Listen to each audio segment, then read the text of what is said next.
Welcome to Pardon That Vine. My name is Chris Riccobono, and this is the world's most unbiased winery forum. And today we have a very special tasting. We're here in Bordeaux at a very well-respected negociant, Barriere, with Managing Director Laurent Herman. Can you tell us a little bit about Barriere, and then why we chose this vertical? Barriere is a negociant in Bordeaux who is specialized exclusively on classified growths. We sell to about 80 different countries, all continents combined. Why this mini vertical of Léoville Las Cases? Well, in part because I was welcoming you, Chris, and that's true that I do like to share the wines that I personally love. And there's something which that I appreciate particularly, which is the consistency of a winery. And in my modest opinion, if I go back to 1982, there is really only one winery that has made absolutely fabulous wines, spectacular wines, vintage in, vintage out, since 1982, so that's almost 30 years. Of course, the first growths are spectacular as well, but arguably with such consistency for the last ballpark 30 years, I mean, for me, what makes my spine tingle is Léoville Las Cases, 7 vintages. So we have tasted through some of them. We'll taste some of them live here. We have the 2001, 2000, 1996, 90, 86, 83, and 82.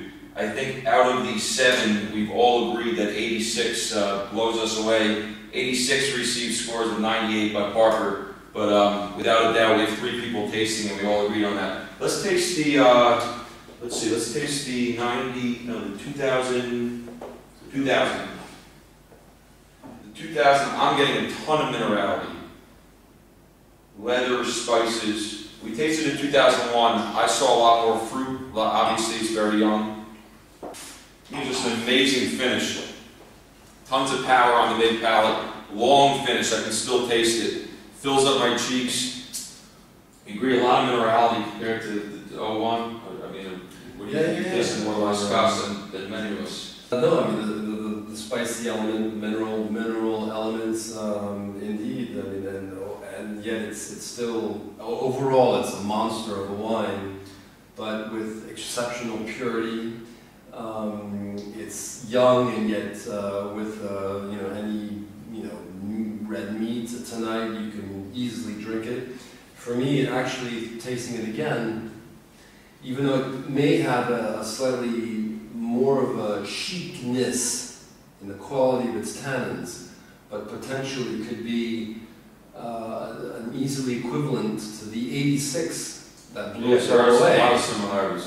With another 14 years in bottle, could eventually become that, because the 86. I don't know whether I'm going too fast. But no, let's taste the 86. Is the 86? This is 105 points. Well, what we all noticed without talking before is the 86 just thousands of things going on. One of those wines that I talk a lot about, that you're trying to taste it and talk and you can't because there's so much going on in your mind. And every time I've tasted it 4 or 5 times here today, there's some different profile on the nose, on the mid palate.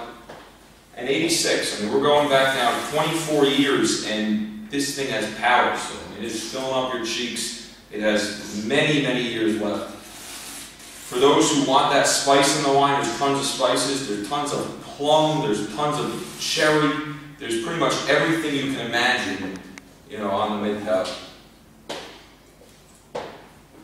And plenty. And Laurent's favorite wine. I actually saw him go to spit it out. I saw you go spit it out and pull back the spit 3 times in a row. I mean, when a wine really comes back at you, once, twice. Actually, sorry, Yeah, you know.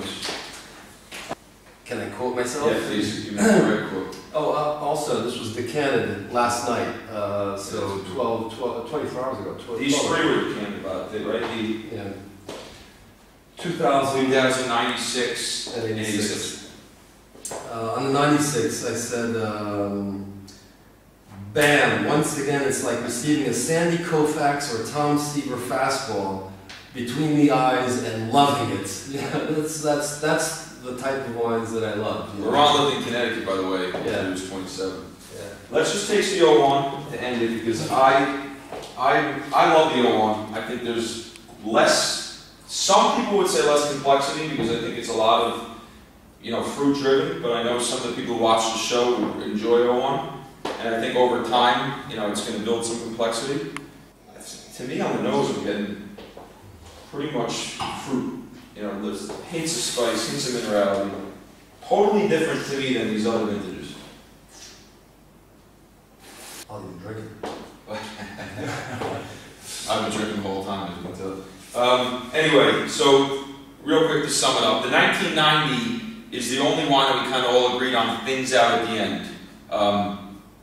I think the 90 is ready to go if you have that in your cellar. I think the 82, you know, Park gave it 100 on release. I think it's ready to go as well. I think it's starting to. I think you're being a little bit severe. A little severe on the 82. But I'm coming off the 86.